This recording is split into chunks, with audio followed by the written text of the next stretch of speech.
know is on everybody's mind when they first come out on stage. I do realize I'm tall. Okay, I get that. You know you're tall, you know? I get that. And I also know that I come from a very tall family, and I have to admit, they always love to look down their tall noses at everybody else in the ministries, and I don't. I fortunately was saved. I was born again from that shit, thank goodness. You know, anybody else here come from a fundamentalist, religious, Trump-supporting family and going through that kind of, anybody else? No? At least how many of you remember Sunday school? No. By applause, anybody remember Sunday school? 6 stories they used to teach us in Sunday school as little children. I think this has to be where Stephen King got his early inspiration for his scary novels. Can you imagine what it must have been like for Stephen King's kids growing up at bedtime? All right, kids, tonight Daddy's going to read you the first chapter of his new book, Pet Sematary.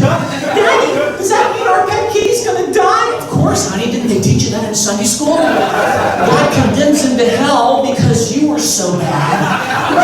The good news is it gets fun after that. He comes back as a demon kitty and possesses your soul. That's some sick shit that they taught us in Sunday school. Do you guys remember one of the earliest stories, the one that they taught us, probably the first one, was Abraham and Isaac? You know what? Abraham hears the voice of God, what? Commanding him to sacrifice his son, right? Remember that story? And you guys thought that human sacrifices were all just devil worship shit? Oh, no, no, no, no.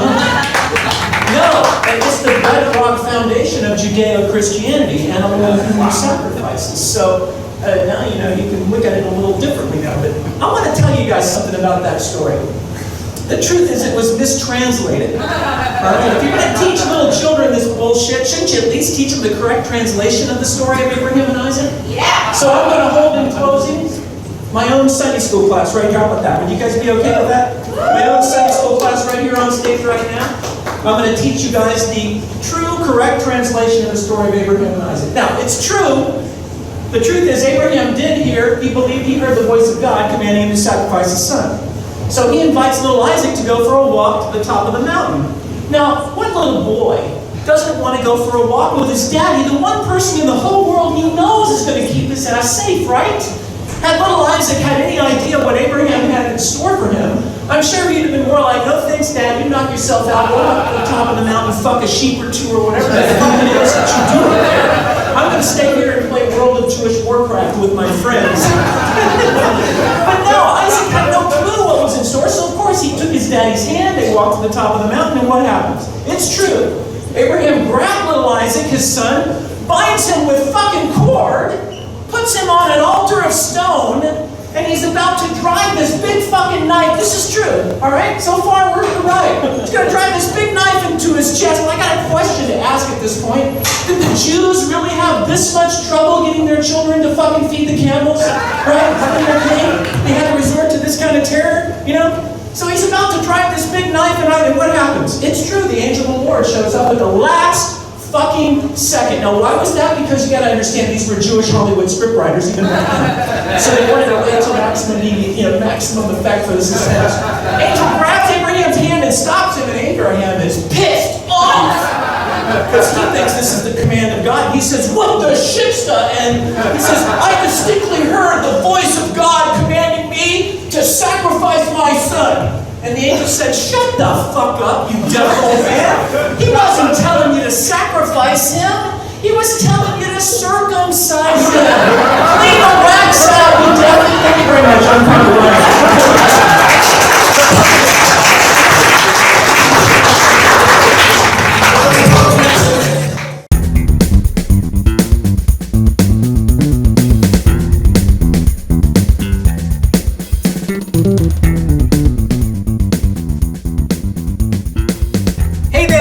Tuning into the program. I'm Connie Bryan, and you're watching The Connie Bryan Show. Well, we've got a lot to get to tonight because I'm going to really be on top of this whole coronavirus hysteria in the media. We want to welcome all of our viewers wherever you're watching from all of our markets across the nation. We've got 14 markets now I'm really excited about, including Washington, D.C. We emanate from Sacramento. I want to obviously welcome all of our Sacramento and our next door neighbor Davis viewers. We've got markets down in Southern Cal, markets across the nation, Denver, Minneapolis, Washington, like I said, D.C., Portland, Oregon, Salem, Massachusetts. We want to welcome all of you, wherever you're watching, also worldwide on the web. But I want to hurry up and get right to it, because I want to share with you one of my most recent op-eds on this topic of what I'm calling the reality show media now. Because the media, the news media, we need to put it in quotes, it's pathetic, okay? It's not reporting the news, it's reporting an agenda that's being given to them like a reality show script, okay? It does tend to lean, I'm going to just admit that it tends to lean very left. And a lot of what we're seeing right now is very disturbing in its disinformation and its hype, which is an infection much worse than this corona flu, okay? Because that's what this is. It's very comparable to the flu virus. It's just a little bit more virulent, but about the same, and the death toll is pretty much this. It's very similar in who the death toll targets, meaning those that have very challenged immune systems, already have severe health problems, that are very older. It's nothing to sneeze at. I'm not trying to make light of it.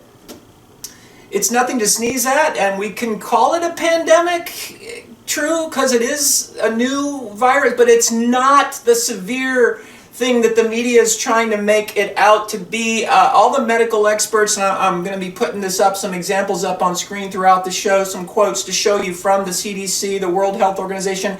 Experts are consistently saying, studies are showing 80 to 90% who might contract corona are going to have mild flu symptoms at best. Tom Hanks and his wife. Tom Hanks recently tweeted, after being in self-quarantine, he didn't even have a fever, folks. All right? He said all he had was a case of the blahs. He tweeted this out recently. He said the bad news, and okay, and then I saw that, I was like, oh, what's the bad news? He said his wife had been beating him in cards that they were playing while they were in quarantine. Had been whipping him in cards. So, let me just get right to my op-ed, and you can find my op-eds. Of course, my website has a blog page, so please, I hope you'll seek these out, my op-eds, and you can read them for yourself at ConnieBryan.com. But let me just start off here. California Governor Gavin Newsom is full of horse manure regarding his irresponsible and alarmist claim that 25 million Californians will contract the coronavirus. He's playing an alarmist political game, joined at the hip with the fear-mongering media agenda with his recent statewide stay-at-home order. Now, I'm going to be hitting you with true reality and facts here about corona.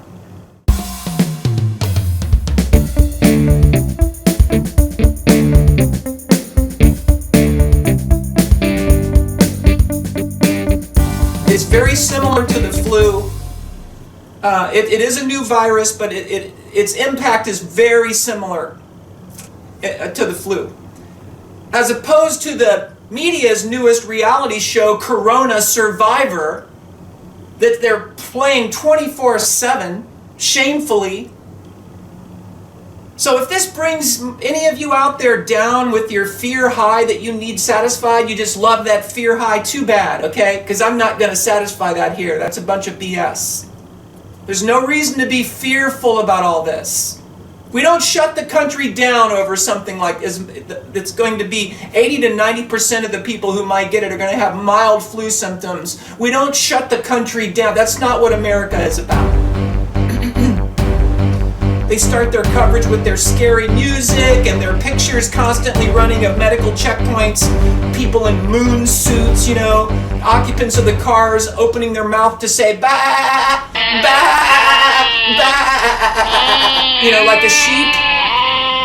I recently had a candid conversation with one 20-something young man that I encountered who began spouting off total BS that he had been brainwashed to believe by the media that the coronavirus crystallizes your lungs. It crystallizes you know what it does, Connie? It crystallizes your lungs. No, it doesn't. What people are They're hearing this fake disinformation to hype all of it. What happens? It's the same with the flu. If it turns into pneumonia in a very minuscule percentage of people who are already very much at risk, and they possibly get pneumonia, only if the pneumonia gets really bad, okay, it can threaten your life, and that causes lung scarring, okay? So that's just disinformation and fake news that he was being, and I encountered it, right, not long after I spoke to him. Since encountering this, and by the way, he was wearing a mask. Since I had that guy, I walked into a pizza joint here in Sacramento, and they had NBC broadcasting a news segment. Sure enough, the guest, who was not a physician, was spouting the same dishonest, entirely false narrative in the interview with the anchor. He was saying coronavirus itself will put the vast majority of people in the hospital. Bullshit! Complete opposite of the truth of what all the medical experts are saying, that everyone who gets it generally will get mild flu symptoms, except for the very tiny percentage that already has health issues. And saying that it routinely causes irreparable scarring. This guest was actually saying what this other 20-something young man had heard someone else say. Causing scarring of the lungs in all who get bullshit, total bullshit. And the media is playing this stuff and not calling them out on it. The truth regarding the lies of that guest on NBC is that only the very few in whom the corona flu becomes a severe case of pneumonia will experience the threat of scarring of the lungs, not caused by the coronavirus, but caused by their immune system not being able to fight it off like the flu. And just like with the flu, it goes into pneumonia, and pneumonia can cause that scarring and damage of the lungs and possible fatality.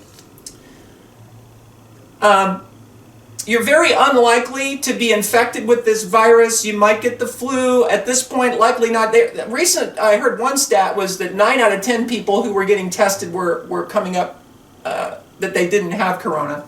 Another thing you're seeing the media wanting to do is latch on to certain phrases that they know will scare you. Like all of this, like when Tom Hanks and his wife it hit the news that they had caught the coronavirus. Like you would say, catch the flu, right? No, the media has to say, oh, Tom Hanks and his wife tested positive. They tested positive for the virus.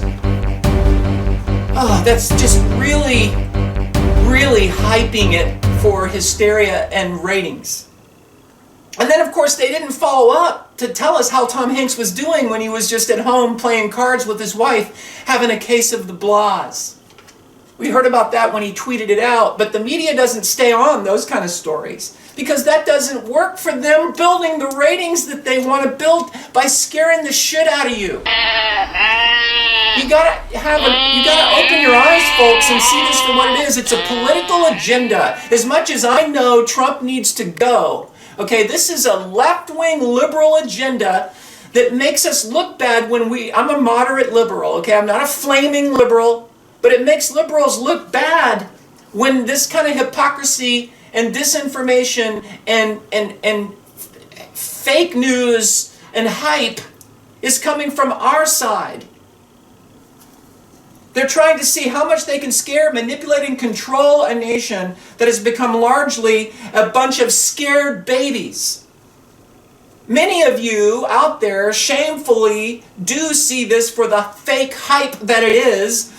But you realize that it helps make Trump look really bad with the election coming up for not being on top of it maybe initially. So you're not speaking out about the media causing this false hype and hysteria. Shame on you. We have to be intellectually honest. That's what I try to do here on the show. We can't be such hypocrites when we're trying to call out the hypocrites who elected this con artist in chief, who has made a mockery of the highest office of our land. Besides, Trump doesn't need any help to look bad, okay? Here's a huge critical fact that you'll hardly ever hear in the media's 24/7 ratings-obsessed Corona Survivor reality show, and I said it a while ago. This is in my op-ed. This is an important critical fact. You don't hear the media, the reality show media, reporting like they should consistently, which would alleviate all the hysteria. But like I said, alleviating the hysteria doesn't translate to, popping the ratings.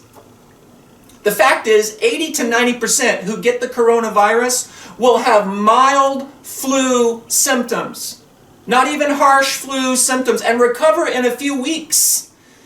Maybe 5 to 10% will require significant treatment. They might have to go into the emergency room. Very small percentage will require hospitalization, and 1 to 2% is the mortality rate. It's going down the more numbers of people get tested as it comes out that larger numbers caught it like the flu, all right? As more larger numbers, we're going to see larger, like right now as right before I started taping, what the media is trying to do here at this date, at this juncture, they're trying to scare you with the word surging. The numbers are surging in New York. We're going to see the number get higher into the tens of thousands, I'm sure. That's because more people are going to be identified as having caught it like the flu. They're doing fine. They didn't even know they had it. They have the blahs, like Tom Hanks. And, we find out they had it. And then they need to stay home. Sure, those people need to stay home. And the older and vulnerable people need to stay home. Okay, I give you that. That kind of social distancing is up. We don't shut the country down for 80 to 90% are going to get the blahs and get the mild flu symptoms. We don't that's not what America is. We're stronger than that. We didn't build this nation by being weak little Mary's little lambs. Help us, protect us, media. Government, help us, protect us, give us money.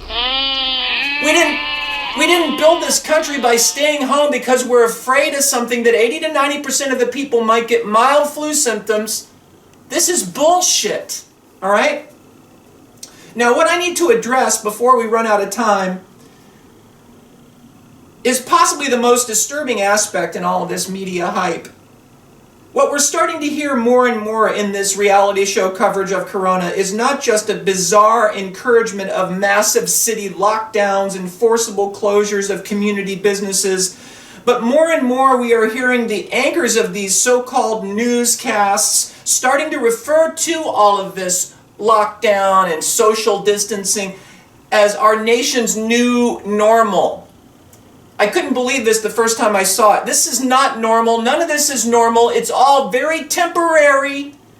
But yet we're hearing the news media, quote unquote, trying to say now, you'll hear it more and more. It was on Rachel Maddow, Brian Williams. They were trying to say, this is our new normal, and we're going to learn to like it. It's a new culture going forward. Bullshit.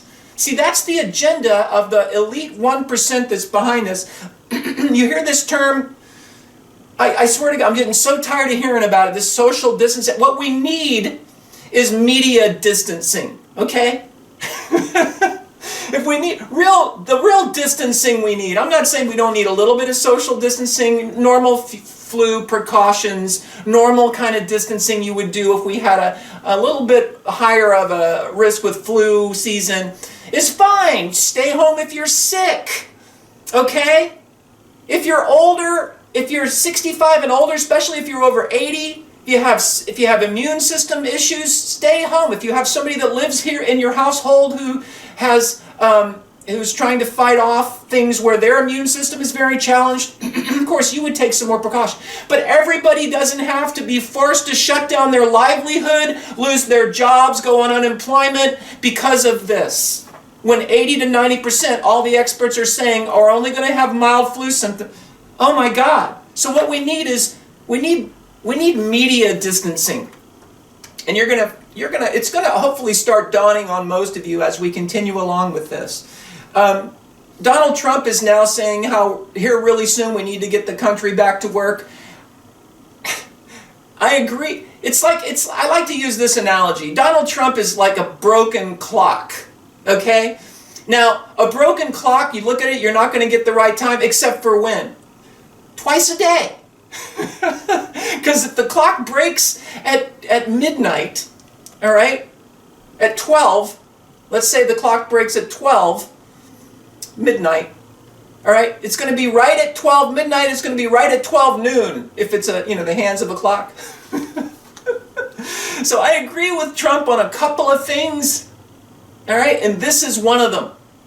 The other thing I agree with Trump on is we've got to hold China to the flame with the unfair trade imbalance bullshit, and we have to get more of corporations to bring jobs back to Americans and not outsource them overseas, and try to avoid taxes and all the unfair all that he's right on the money about. We do need to deal with that.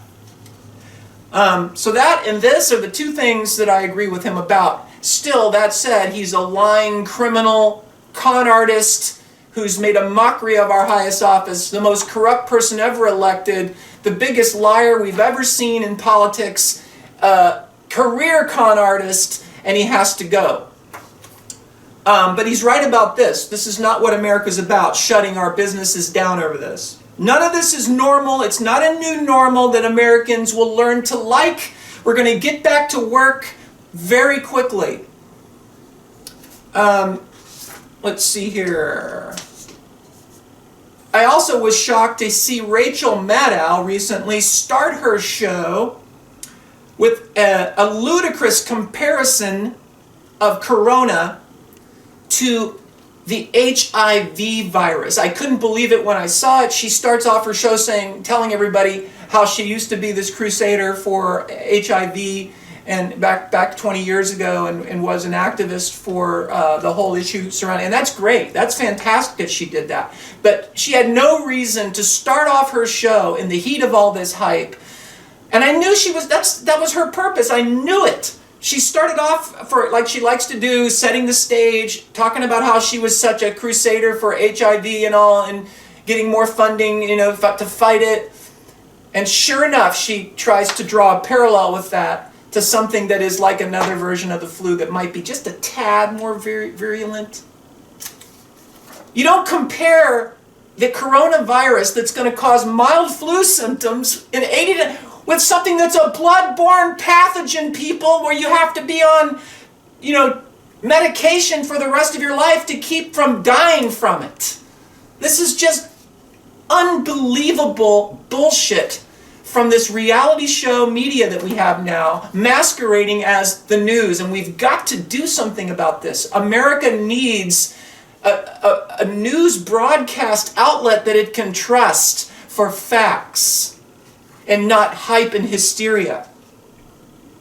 There's an overarching agenda by the powers that be to get us more and more away from real community-oriented connections, more and more away from quality in-person socializing. That agenda translates in many ways to much more control by them, the powers that be, the very elite 1% that controls the media right now.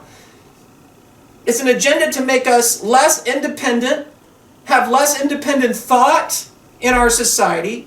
It translates to much less of a chance that we'd effectively mobilize in large protests to hold those in power accountable, the more that they convince us this is some new normal that we need to socially distance ourselves from each other.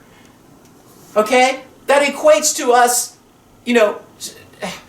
not being more community oriented, and we can't stop the wonderful spiritual connection of shaking and touching, giving somebody a hug, shaking their hand. That's what they want. All right? That's part of the agenda behind this, trying to tell us this is going to be your new normal. Bullshit. It's not going to be this is very temporary. I'm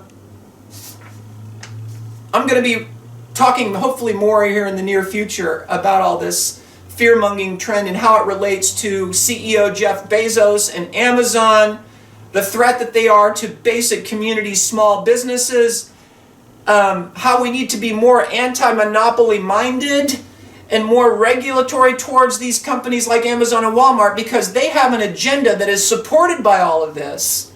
They're part of this elite 1% that doesn't want Americans to have control of our own means of production. They want us dependent on companies like Amazon and Jeff Bezos. Also Walmart, when they started, did the same thing. They tried to be a little more secretive about it than Jeff Bezos. Walmart's agenda when they started was to put small businesses out of business when they came into town, undercut the price. Well, Jeff Bezos, when he started Amazon and started getting stockholders coming in droves, he made no secret. He wrote a letter to his stockholders saying, we're going to be unprofitable for years. Are you okay with that? And everybody's like, what the heck? He's like, let me explain. We're going to undercut all the competition, put them out of business, make it where they won't be able to compete with us. I've got billions of dollars. I can do this. Trust me, we'll be unprofitable for years. If you'll stick with me, I'm going to make you rich beyond your wildest dreams as we kill the competition and we become the only marketplace. That was what he basically, I'm paraphrasing, but that's the letter that he wrote, making no secret about the fact that they were going to take all the market share by undercutting everything, undercutting all the competition, and making it so that they can't compete. America is not about allowing that, but what has happened is companies like Amazon and Walmart have bought off so many politicians who are just looking the other way when what our forefathers intended was that we shut down monopolies like that and break them up. Because we, the hardworking people, we the people, have got to protect free enterprise so that we have access to it, so that we have access not only to start our own business, but to go, if we want to be employees, have many options of who to work for rather than just Amazon. And yes, what we're seeing right now, playing right into this, as so many people are losing their jobs, so many businesses are thinking about laying off. Guess who's on the bullhorn trying to act like some kind of patriotic savior for you right now? Oh, we've created 100,000 jobs in our warehouses for you. Yeah, Amazon. Okay, in the heat of all this. All right, so I hope this has helped illuminate you a little bit. We're running out of time here, so I need to wrap it up. Thank you so much for tuning into the show. I'm Connie Bryan. Please check out my webpage and my blog at conniebryan.com, and we'll see you next time. Thanks for watching. He says, I distinctly heard the voice of God commanding me to sacrifice my son. And the angel said, shut the fuck up, you devil.